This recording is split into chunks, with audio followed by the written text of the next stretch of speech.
নমস্কার বন্ধুরা, আমার চ্যানেলে আপনাদের স্বাগত। আমার চ্যানেলটি সাবস্ক্রাইব এবং ফলো করবেন। তো দেখতেই পাচ্ছেন যে স্ট্রবেরি গাছ, এগুলো অনেকটা পরিমাণ হয়ে গেছে এই আমার আম গাছটির গোড়ায়। তো এটা নাদার মধ্যে আম গাছটি আছে, তার মধ্যে চারদিক গোল করে আমি করেছিলাম ডিজাইন করবো বলে, স্ট্রবেরি নিচে ঝোলে না সেইভাবে। তো এখন অনেক হয়ে গেছে, এখন কিছুটা তুলে আমি অন্য পাত্রে বসাবো।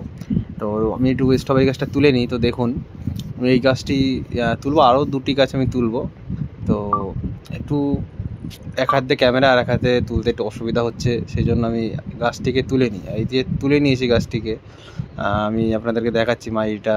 দেখুন এই যে দুটোই গাছ আমি তুলে নিয়েছি একসাথে, এতে আমার দেখাতে সুবিধা হয়। তো গাছগুলো দেখুন খুব হেলদি গাছ আর কত সুন্দর গাছ। আপনাদের যদি লাগে তো আপনারা অবশ্যই বলবেন। দেখুন এবার আমি বসানো শুরু করব। তো মাটির কথা বলে দিই, মাটিতে হচ্ছে 40% গোবর সার আর হচ্ছে 40% বেলে দোআঁশ মাটি, আর 20% যেটা থাকে সেটা হচ্ছে নর্মাল কিছুটা সার, এমনি ডিএপি এসব ফাঙ্গিসাইড এসব মিলিয়ে, আর টুকটাক লিপ কম্পোস্ট এসব দিয়ে মাটিটা তৈরি করে 1 মাস থেকে রেখে দিয়ে। তো আমি একটা গাছ আপনাদেরকে বসিয়ে দেখাচ্ছি।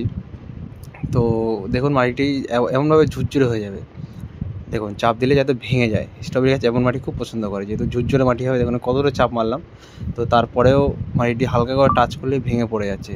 মানে বুঝতে পারছি মাটির কোয়ালিটি কত সুন্দর আছে।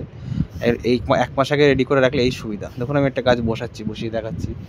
আর যে মাটির যে কালো কালারটা চলে এসছে না বেলে দোআঁশ মাটিতে, এই মাটিটা আরও ভালো, এতে হিউমিক অ্যাসিড ইউজ করতে হয় না তাহলে।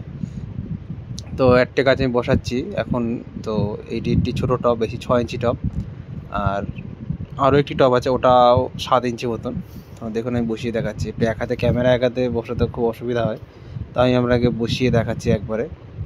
তো একটা গাছ আমি বসিয়ে আপনাদেরকে দেখাচ্ছি, আরেকটা গাছ আমি বসিয়ে আপনাকে দেখাচ্ছি। দেখুন বসানো হয়ে গেছে, এবার জল দিলে হয়ে যাবে। তো আরেকটা গাছ দেখুন, আরেকটা গাছ আমি বসিয়ে নিয়েছি।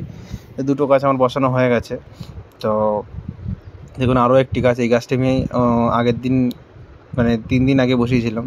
দেখুন গাছটি কত সুন্দর হয়েছে। আর গাছের স্ট্রবেরি গাছের জল দেওয়ার সিস্টেমটা মনে রাখতে হবে, মাটি যত সময় এরকম শুকনো হবে তত সময় আপনারা জল দেবেন না। স্ট্রবেরি গাছ একটু শুকনো পছন্দ করে খুব পরিমাণে, আর যখন ফল হয় তখন জল দেবেন। আমি এখন জল দিয়ে দিচ্ছি অল্প অল্প করে, বেশি না। এই গাছটাতেও দিয়ে দিলে আমার কাজ শেষ।